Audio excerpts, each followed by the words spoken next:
ఖమ్మం జిల్లాలో జరుగుతున్నటువంటి round table సమావేశానికి హాజరవడానికి వెళ్తూ మార్గం మధ్యలో మరి మునుగోడు నియోజకవర్గంలో చౌటుప్పల్ మండలంలో మా నాయకులను అందరినీ కూడా కలవడానికి ఆగడం జరిగింది.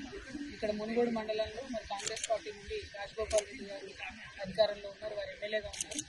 ఇక్కడ ముఖ్యమంత్రి గారు ఆనాడు వచ్చి ట్రిపుల్ సమస్యనే లేకుండా చేస్తా, నేను మమ్మల్ని గెలిపించండి, మేము ఎటువంటి ఇబ్బంది లేకుండా ట్రిపుల్ మీ గ్రామాల నుంచి వెళ్లకుండా చేస్తామని చెప్పింది.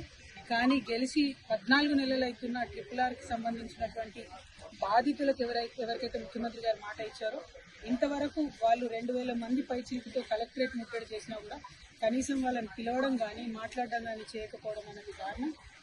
మీరు ఇచ్చినటువంటి మాటకు నిలబడి గౌరవ ముఖ్యమంత్రి గారు తక్షణమే ట్రిపుల్ బాధితులను పిలిపించుకొని మాట్లాడి వారి సమస్య పరిష్కరించవలసిందిగా నేను డిమాండ్ చేస్తా ఉన్నాను. రాజగోపాల్ రెడ్డి గారు ఈ విషయంలో చొరవ తీసుకోవాలని కూడా మేము డిమాండ్ చేస్తా ఉన్నాం. మరి మునుగోడులో ఉన్నటువంటి అందరికీ కూడా విజ్ఞప్తి చేసేది ఒకటి, తెలంగాణ రాష్ట్రం తెచ్చుకున్నదే అందరూ బాగుండాలి, అందరం కూడా చక్కగా ఉండాలనే విషయంలో. కాబట్టి ఇవాళ బీఆర్ఎస్ పార్టీ మీ అందరి పక్షాన కూడా నిలబడి పోరాటం చేస్తా ఉన్నారు. Thank you. జై తెలంగాణ. ఈరోజు ఖమ్మం జిల్లాలో జరుగుతున్నటువంటి రౌండ్ టేబుల్ సమావేశానికి హాజరవడానికి వెళ్తూ మార్గం మధ్యలో మరి మునుగోడు నియోజకవర్గంలో చౌటుప్పల్ మండలంలో మా నాయకులను అందరినీ కూడా కలవడానికి ఆగడం జరిగింది. ఇక్కడ మునుగోడు మండలంలో మరి కాంగ్రెస్ పార్టీ నుండి రాజగోపాల్ రెడ్డి గారు అధికారంలో ఉన్నారు, వారు ఎమ్మెల్యేగా ఉన్నారు. ఇక్కడ ముఖ్యమంత్రి గారు ఆనాడు వచ్చి ట్రిపుల్ సమస్యనే లేకుండా చేస్తా, నేను మమ్మల్ని గెలిపించండి, మేము ఎటువంటి ఇబ్బంది లేకుండా ట్రిపుల్ మీ గ్రామాల నుంచి వెళ్లకుండా చేస్తామని చెప్పింది.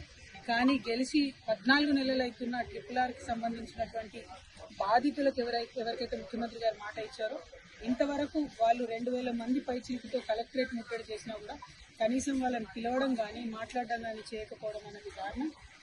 మీరు ఇచ్చినటువంటి మాటకు నిలబడి గౌరవ ముఖ్యమంత్రి గారు తక్షణమే ట్రిపుల్ బాధితులను పిలిపించుకొని మాట్లాడి వారి సమస్య పరిష్కరించవలసిందిగా నేను డిమాండ్ చేస్తా ఉన్నాను. రాజగోపాల్ రెడ్డి గారు ఈ విషయంలో చొరవ తీసుకోవాలని కూడా మేము డిమాండ్ చేస్తా ఉన్నాం. మరి మునుగోడులో ఉన్నటువంటి అందరికీ కూడా విజ్ఞప్తి చేసేది ఒకటి, తెలంగాణ రాష్ట్రం తెచ్చుకున్నదే అందరూ బాగుండాలి, అందరం కూడా చక్కగా ఉండాలనే విషయంలో. కాబట్టి ఇవాళ బీఆర్ఎస్ పార్టీ మీ అందరి పక్షాన కూడా నిలబడి పోరాటం చేస్తా ఉన్నారు. Thank you. జై తెలంగాణ.